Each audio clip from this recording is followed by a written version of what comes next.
Écoute, je vais bien. J'étais en week-end à Brasov, là. Je suis allé dans la nature.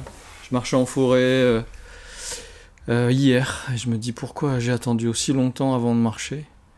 Et voilà, ça me reconnecte à ma nature, à moi aussi, quoi.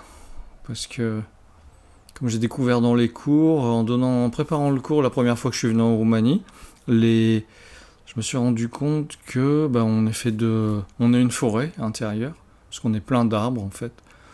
On a l'arbre artériel, le système nerveux avec le cerveau, on appelle ça l'arbre de vie. Euh, Arbre, tu veux dire par la forme que ça a? oui, la forme que ça a la forme d'un arbre. Même si tu inverses, tu prends un dessin du système artériel, et tu l'inverses, et ça fait un arbre, tu vois, avec un tronc. Même le cerveau, ça fait comme un bulbe, tu vois, d'une plante. Et puis le système nerveux, ça fait un tronc avec des branches. Pareil pour l'arbre artériel. On appelle ça d'ailleurs, en médecine, on dit c'est l'arbre artériel. Les poumons, on appelle les parties des poumons, il y a les branches, ça ressemble. Les bronches, pardon, c'est un lapsus, mais les bronches, ça ressemble à des branches. Et on dit ouais. euh, et tu inverses les poumons, ça fait comme deux arbres avec des feuillages au niveau de l'image. Je pense que c'est des formes comme ça qui se répètent un petit peu dans la nature, comme je sais pas, par exemple le nombre d'or ou des choses comme ça qu'on retrouve un peu de partout, ça a un sens. Oui, le nombre d'or, oui, ça c'est une partie qu'on pourra développer un moment avec les mathématiques dans le corps, mais au-delà de ça, quand on voit des images du corps humain, comme de l'infiniment grand et l'infiniment petit, on retrouve des similitudes entre le système planétaire, système solaire, les galaxies. Ça ressemble étrangement aux atomes, aux électrons, mais au niveau du corps, on est très... Quand on regarde un peu en gros plan ou au microscope des parties du corps, ça ressemble à la Terre, par exemple, à des deltas. Il y a des cours d'eau qui ressemblent aux vaisseaux. On appelle ça des vaisseaux, d'ailleurs. Voilà. Et les vaisseaux, ça va sur l'eau, hein, je crois. Et voilà. Et puis aussi, les...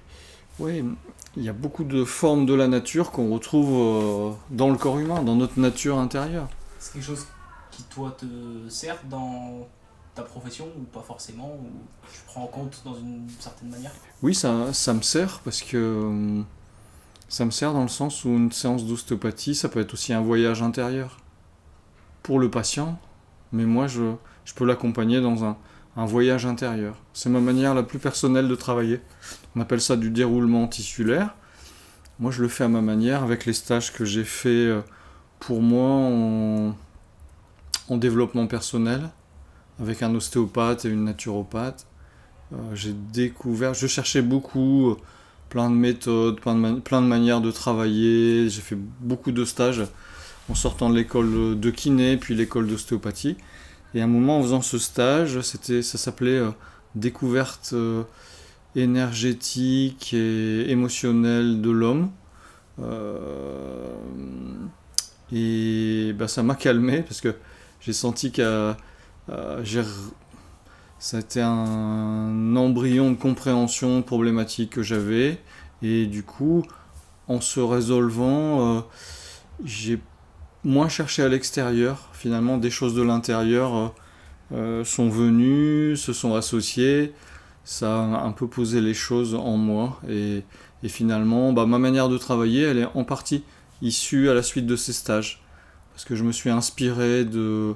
Ça a déteint sur ma manière de travailler, puisqu'on travaillait aussi en émotionnel, donc euh, sans avoir fait de formation particulière en ostéopathie somato-émotionnelle, une partie de l'ostéopathie qui existe aussi. Suite à ces stages que j'ai fait en explorant mon intérieur, peut-être en me connaissant un peu mieux, les autres étaient directement peut-être plus en confiance pour lâcher. Il y a eu plus de... de patients qui lâchaient des tensions, aussi au niveau émotionnel, ou des pleurs qui venaient, ou des tremblements, ou des manières que le corps peut évacuer un trop-plein de tensions. Et ça m'a beaucoup aidé ce stage-là pour... c'est ce qu'on a exploré vraiment soi-même qu'on peut amener dans sa pratique. Sinon, c'est la limite de la théorie, quoi. L'ostéopathie, ça s'apprend pas dans les livres, quoi. Ça se apprend avec nos pairs, mais aussi, là, c'était un stage avec, il est décédé maintenant, il s'appelait Gérard Sueur, qui a écrit un livre très intéressant d'ailleurs de vulgarisation sur l'ostéopathie. Ça s'appelle L'ostéopathie, la santé au bout des doigts ou au bout des mains. Je ne sais plus le titre exact, mais c'est très bien simplement expliqué pour tous, pour tout le monde. Justement, tu parles de stage, d'apprentissage de théorie, etc. Je trouve que c'est une bonne transition pour parler, on a commencé à en parler la première fois, mais du fait que tu donnes des cours d'ostéopathie, notamment à l'Institut d'ostéopathie de Bucarest. Oui, un institut roumain d'ostéopathie qui est à Bucarest. Voilà. Je sais pas si tu te rappelles, mais on avait vu que c'est quand même un truc qui était important pour toi, la passation de connaissances, on va dire. Et on avait même fait un clin d'œil au fait que tu es quand même d'une famille d'enseignants. Oui, c'est vrai. Voilà. Est-ce que tu peux nous raconter déjà comment ça se déroule un cours avec toi? Alors, comment ça se déroule un cours avec moi?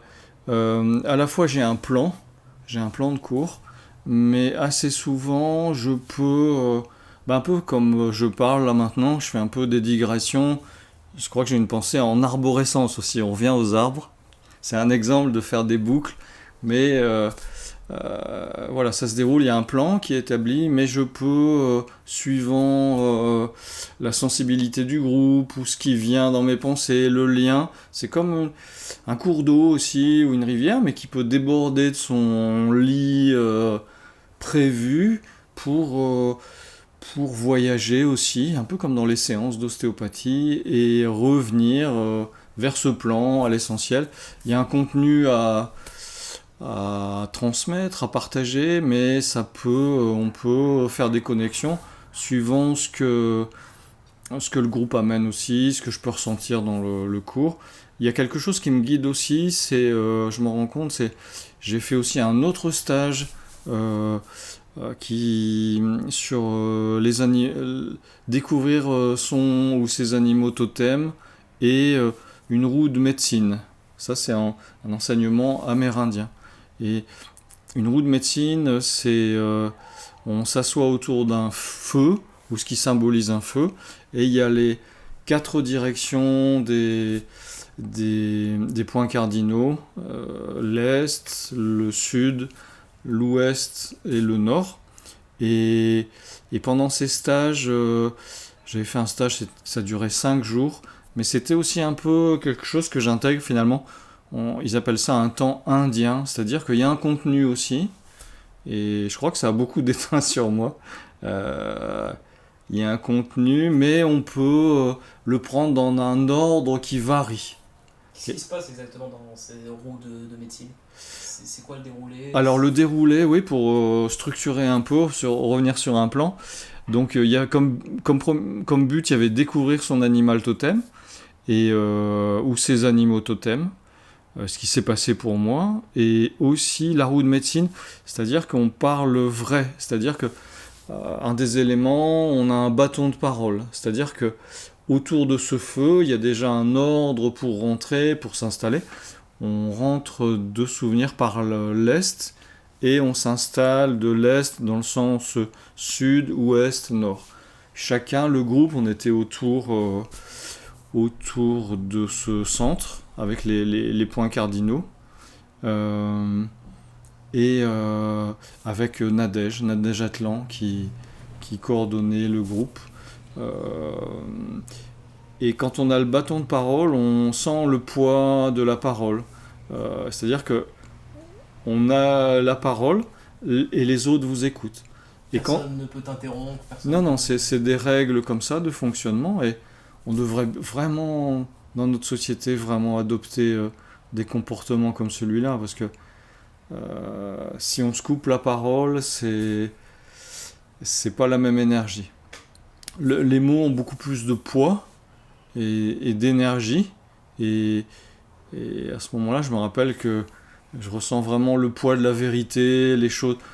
On entend, on écoute les autres, mais on s'entend soi-même aussi. Comme les Indiens disent, c'est marcher sa parole. C'est-à-dire que, et ça se ressent bien dans tout ce qu'on fait, c'est-à-dire que si notre corps il est aligné à notre parole, s'il y a une cohérence, une congruence, un alignement entre ce qu'on dit et ce qu'on fait quelque part. Et comment notre corps, on appelle ça aussi le langage corporel, mais voilà, moi j'aime bien cette image de marcher sa parole.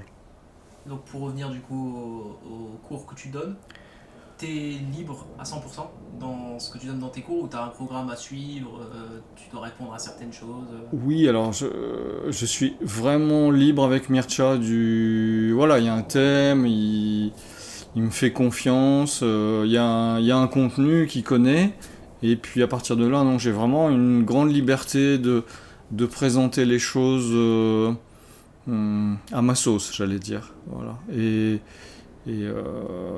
Par exemple, ce qui s'est déroulé le week-end dernier avec les étudiants de deuxième année à l'Institut roumain d'ostéopathie, c'était sur les techniques articulaires de Sutherland, qui est le fondateur, celui qui a découvert l'ostéopathie, une partie de l'ostéopathie qui est le système crânio-sacré.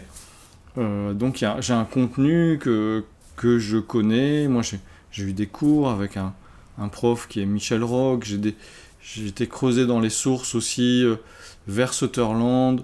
C'est de ces élèves qui ont retransmis avec des photos, avec des notes. Ils ont retransmis son cours, parce que je trouve que Sutherland, il était peut-être pas hyper organisé, mais avec un contenu extraordinaire, magnifique.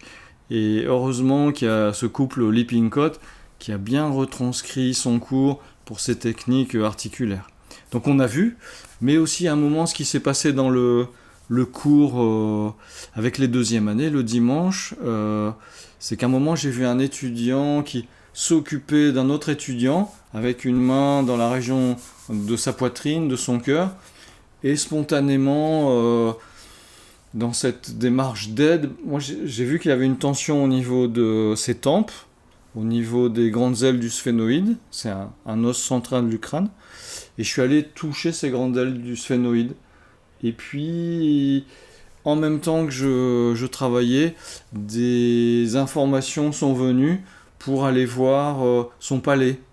Donc alors après les autres étudiants qui étaient en train de pratiquer les techniques autour, il y en a un qui est allé chercher un gant pour pouvoir toucher proprement l'intérieur de la bouche. Et puis mais tout s'est déroulé assez fluidement, et en même temps je savais quoi lui proposer. Et petit à petit j'ai découvert qu'il revenait dans un schéma de naissance, cet étudiant-là. Donc une autre étudiante est venue. C'est-à-dire un schéma de naissance? Un schéma de naissance, c'est-à-dire que... Alors on pourrait passer beaucoup de temps pour ça, mais un moment... ça, c'est les travaux notamment de Stanislas Grof.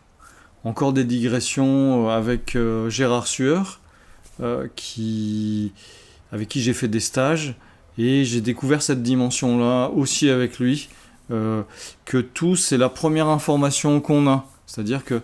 on a des informations in utero, dans le ventre de notre mère, mais la naissance, c'est une première information en arrivant dans le milieu terrestre qui est importante. Puisque la manière dont les différentes étapes de la naissance se font, c'est les premières informations qu'on a au niveau du corps, avec des compressions, des décompressions. Il y a on peut naître plus ou moins rapidement ou plus ou moins lentement. Donc de souvenirs, il y a 4 stades pour Stanislas Grof. Il appelle ça les matrices périnatales. Donc on peut être, au départ, on est passif dans le ventre de notre mère, et puis il y a des premières contractions qu'on peut subir. Ça, c'est un deuxième état. Et ensuite, si l'accouchement est long, il y a des contraintes beaucoup plus importantes où on va être plutôt en réaction avec ces contractions de l'utérus et l'ouverture du col utérin en même temps. Et la quatrième étape, c'est quand le cordon est coupé. Donc, mais ça, on peut le retrouver dans nos comportements de tous les jours. Comment je vis les situations. Est-ce que je suis passif complètement, réactionnel, ou est-ce que j'ai l'impression de subir les choses. Et ça parle à tout le monde. Ou est-ce que je vais être en réaction. Donc, ouais, très actif, mais en réaction. Un rien peut me faire démarrer au quart de tour. Et puis les liens, quand ils se coupent, comment je vis une relation, quand elle s'arrête, comment je vis les choses. Ça a l'air d'être plutôt négatif du coup, non, de retourner dans un cycle de naissance. Non, justement, on peut justement, en allant contacter ces énergies de départ qui n'ont pas été peut-être transformées, que de rester toujours dans un schéma qui nous a impacté et le répéter, aller recontacter ce schéma et pour en sortir, ça peut être libérateur.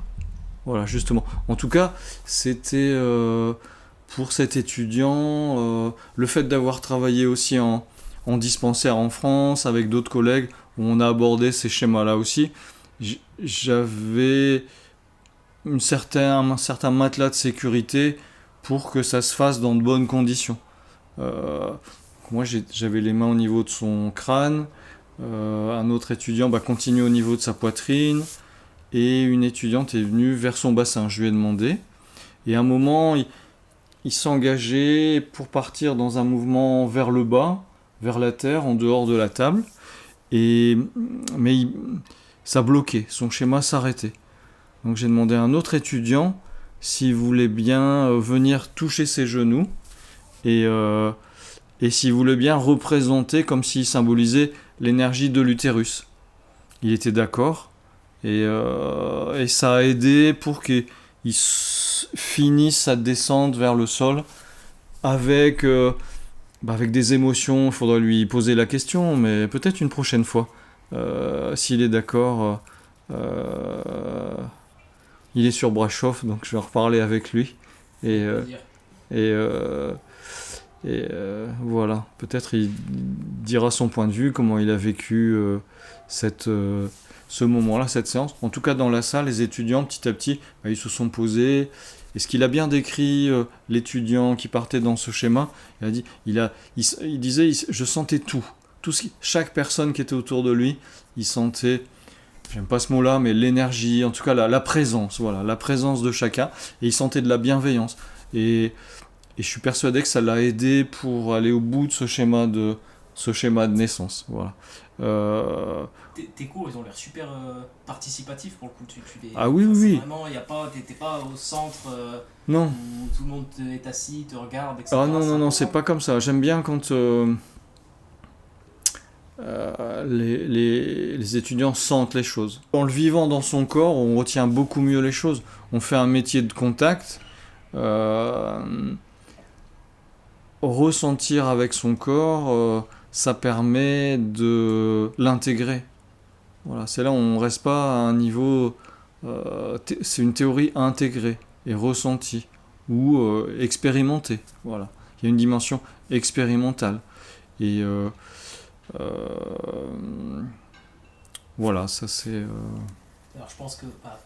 moi je me rends pas compte, mais oui, j'ai l'impression que c'est participatif. Le but serait de leur demander, mais on va dire du coup de ton côté, ce serait quoi ta relation avec tes étudiants?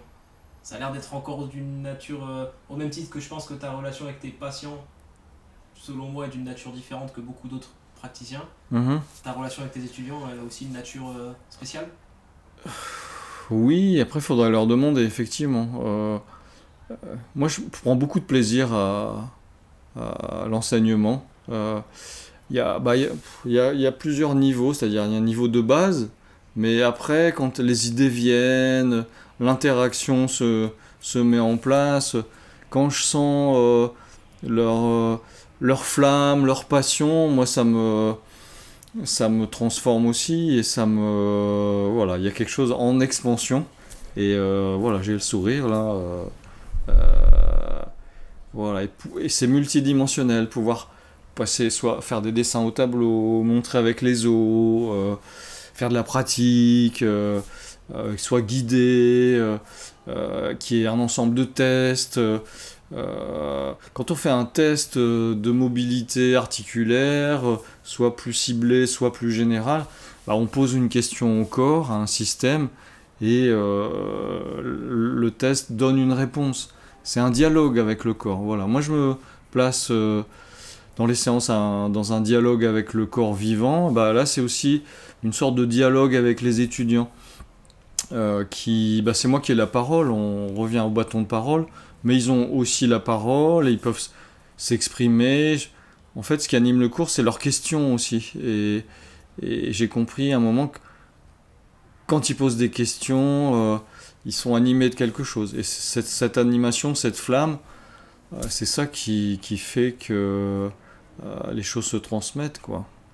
Ouais, Et participer à ça. C'est un peu de la lumière. Au même titre que tu avais dit qu'une bonne séance d'ostéopathie, c'est un peu une enquête entre toi et le patient. Ouais, c'est un cours pour qu'il se passe bien, ça dépend aussi beaucoup de tes élèves du coup. Ah oui, c'est ça, c'est participatif. C'est participatif. Moi, je me place en partenaire de santé, je me place en partenaire d'enseignement. Parce que, comme j'ai déjà dit, un bon enseignement, tout le monde apprend.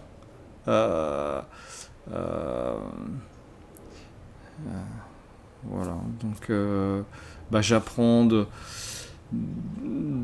mes étudiants aussi. J'ai ce canevas, il y a un programme minimum, et puis il y a ce qui peut arriver. Et je m'attendais pas à ce qu'il y ait un schéma de naissance qui arrive. Bon, j'ai un peu l'expérience de ça, donc c'est ce qui a permis de le faire dans un climat assez calme, assez serein.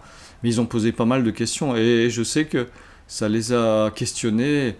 Ils ont senti, vu quelque chose. Et j'en ai reparlé avec Sébastien, qui est un étudiant français ici à l'école et qui m'a beaucoup aidé pour la traduction.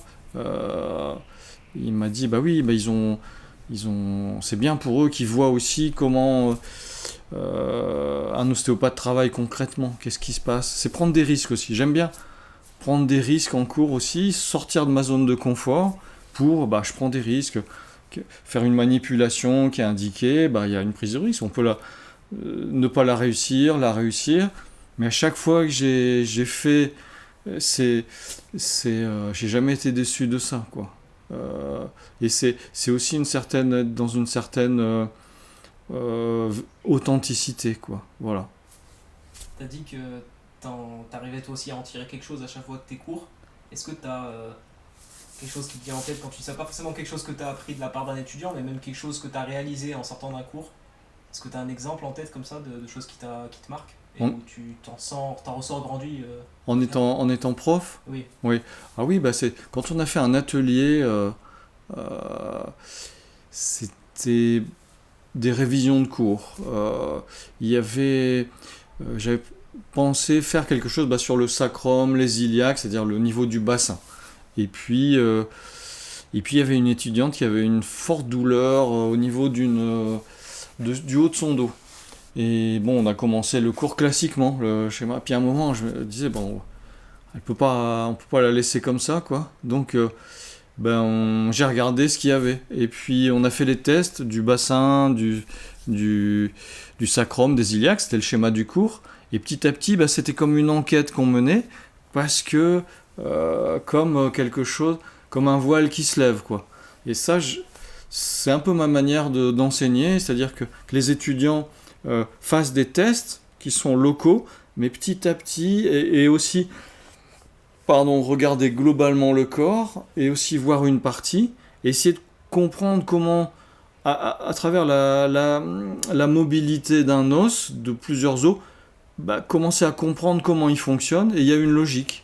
Et petit à petit, en fait, et moi aussi, j'ai découvert ça, c'est-à-dire que je me suis rendu compte qu'au bout d'un moment, bah, elle avait une dysfonction au niveau de son bassin, mais petit à petit, ça montrait que on aurait pu croire qu'il y avait une différence de longueur des jambes, puisque son bassin était décalé. Mais en fait, la manière dont les membres inférieurs compensaient, ça n'était pas une vraie différence de longueur des membres inférieurs. Ça compensait à autre chose, et petit à petit, ça se dévoilait que c'était au-dessus.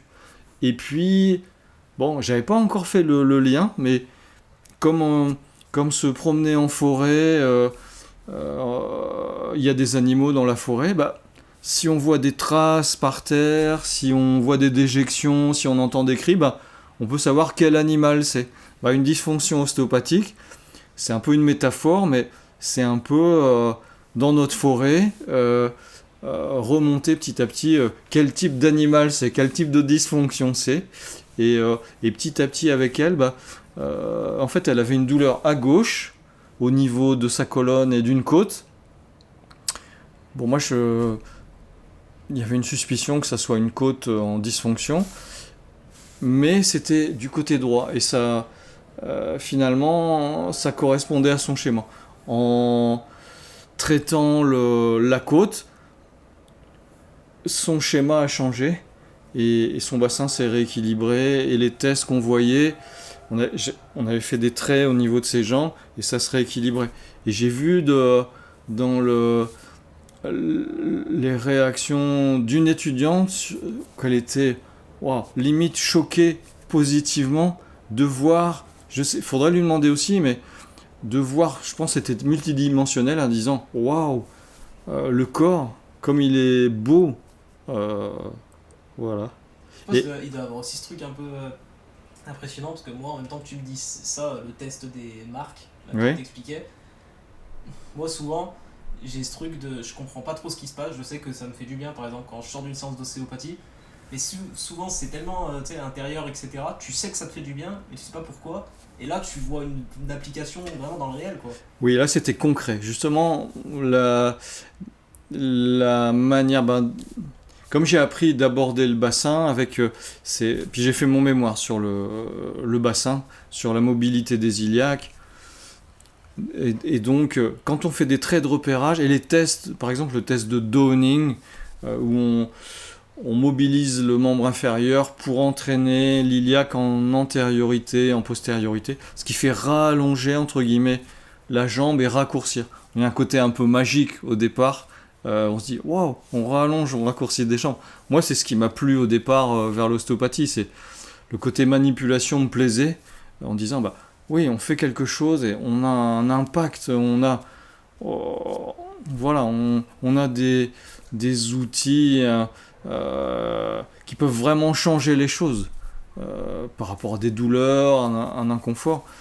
Après, bon, voilà, ça s'est développé sur mon regard et ma perception s'est relativisée mais je me sens toujours enthousiaste.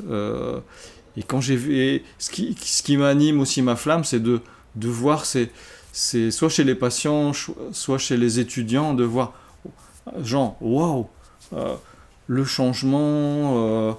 Je pense que c'est multidimensionnel. Il faudra lui demander. Je l'ai croisée tout à l'heure, cette étudiante et Elena, elle s'appelle et je crois que c'est, moi je l'interprète plusieurs choses en disant waouh. Il y avait ça, ça se voit, on peut comprendre. Tu vois, il y a aussi cette manière de...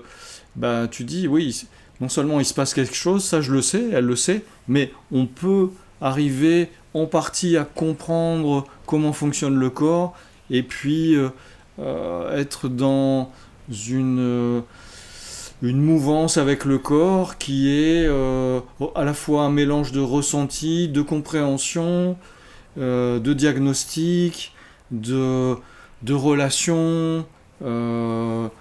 Et voilà, c'est un peu. On se rapproche de la vie, quoi, quelque part. Enfin, je sais pas, c'est un mot. Il faudrait dire peut-être autrement, mais voilà, en tout cas quelque chose de vivant, quoi. Voilà. En mouvement. Dans justement cette notion d'être en mouvement, etc., une des premières choses que tu m'as dites au moment où je t'ai parlé des cours que tu donnais, c'est que tu as fait référence aux cours que tu suis et que tu continues de suivre, de ce que je comprends. C'est aussi important pour toi?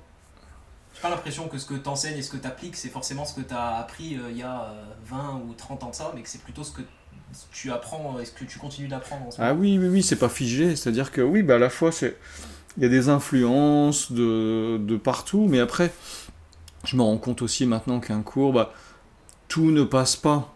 C'est une illusion que j'avais de penser ça, que tout ce que je vais dire, non. Chacun a sa manière de le capter, soit plus visuel, soit de manière auditive, ressentie, kinesthésique, une attitude émotionnelle peut-être aussi. Mais peut-être on sait tous, il y a des profs qui nous marquent quoi. Mais moi c'est oui, c'est en mouvement. Après, euh, oui, ça fait un moment que j'ai pas fait. Je dis ça, pas fait de formation, mais là je viens de voir un prof, Patrick Jouot, qui est venu à l'école avec Mircea, on a mangé ensemble et j'ai suivi les cours de Patrick. C'est aussi une possibilité, étant prof, de continuer à être élève en même temps. Hein. C'est voilà, il y a aussi Christian de France dont j'ai peut-être déjà parlé, qui est un peu un maître en ostéopathie, un mentor. Et ça nourrit, voilà. Après, voilà, il y a plein d'idées. J'aimerais bien développer sur l'ostéopathie au niveau hormonal. Mais c'est les patients avec leurs problématiques qui poussent aussi à comprendre et à chercher sur les zones où je suis plus faible et où j'ai à progresser. Ça me ramène aussi une question là, à laquelle je pense là. Est-ce que tu penses que dans la manière que tu as de voir ta pratique, on va dire la philosophie que tu as, la philosophie de l'ostéopathie que tu as, est-ce que c'est possible de que donner des cours, de que pratiquer ou de que suivre des cours, ou est-ce que les trois sont forcément liés et tu te sentirais pas plein si t'en abandonnais un? Oui, bah, je pense que, te connaissant un peu, je pense que t'as la réponse dans la question, je pense, mais je te confirme que oui, les trois se nourrissent. Euh, Parce que donner des cours en ostéopathie sans voir des patients, à un moment, c'est une source qui se tarit. Moi, en tout cas, moi, l'un et l'autre se nourrissent. C'est-à-dire que donner des cours et recevoir des patients, bah, il y a des questionnements avec les patients que je pourrais aborder peut-être en cherchant, en recherche, une partie du cours, et puis le cours va amener des connaissances, et, euh, et ça c'est utile avec les patients. Et ça, j'avais oublié cette troisième dimension de moi continuer à, à chercher, à me former, à être curieux et ouais, je crois que je me rendais pas compte parce que je pense que c'est là, je suis dans un milieu où justement dans une école c'est génial parce que il y a d'autres profs qui viennent de grande qualité, donc c'est très facile d'aller à leur cours, et je me gêne pas quoi, j'y vais. Et voilà. Après il y a d'autres formations que j'ai envie de suivre. Ce qui m'intéresse aussi, mais c'est encore un autre chapitre, c'est l'interdisciplinarité. C'est-à-dire que bah, il y a l'ostéopathie, mais comment ça se connecte avec d'autres thérapies, d'autres professions, comme la podologie, comme la psychologie, la médecine. Voilà. Tu as suivi déjà des formations dans ces autres domaines un peu annexes? Bah, j'ai donné des cours en école de podologie, donc bah, comme toujours, quand on croit apprendre aux autres, on reçoit quelquefois beaucoup plus que ce qu'on donne. Donc j'ai quand même beaucoup appris avec les podologues. Je suis pas podologue, mais à la fois avec les élèves, encore une fois, ils ont l'art de nous pousser dans nos retranchements quand même, les élèves. Donc s'il y a des zones un peu plus faibles, bah, très naturellement, ils vont pousser, donc ça pousse à chercher, à progresser, peut-être, et, et les collègues podologues, j'ai beaucoup appris, notamment avec Daniel Auric, dans le nord de l'école de podologie de Lille. Psychologie, moi j'ai suivi des thérapies pour moi, donc ça m'a aussi quelque part coloré ma pratique, et puis je reçois beaucoup de patients psychothérapeutes aussi. Comme il y a des résonances, j'ai l'impression, dans la vie, et ce qui nous... où on résonne plus, il y a une connexion qui se fait. Donc avec le yoga aussi, je pratique du yoga, il y a pas mal de professeurs de yoga qui viennent au cabinet aussi. C'est avec grande joie, quoi. C'est vrai qu'il y a des liens entre disciplines qui paraissent plus évidents. Par exemple, moi je me dirais le yoga et l'ostéopathie, il y a une notion de mouvement, une notion de posture, etc. Mais typiquement, je sais pas, au début tu parlais de l'ostéopathie au niveau hormonal. C'est des choses dont on a moins conscience de l'impact que ça peut avoir. T'as un exemple par exemple Ah oui, moi j'ai un exemple. Il y a pas mal d'années, il y avait une étudiante en podologie, pour faire des liens. On va rester dans les liens qui viennent naturellement. C'est une étudiante qui est venue au cabinet, et je sais pas pourquoi, j'ai abordé, à un moment c'est venu, j'avais jamais abordé ça.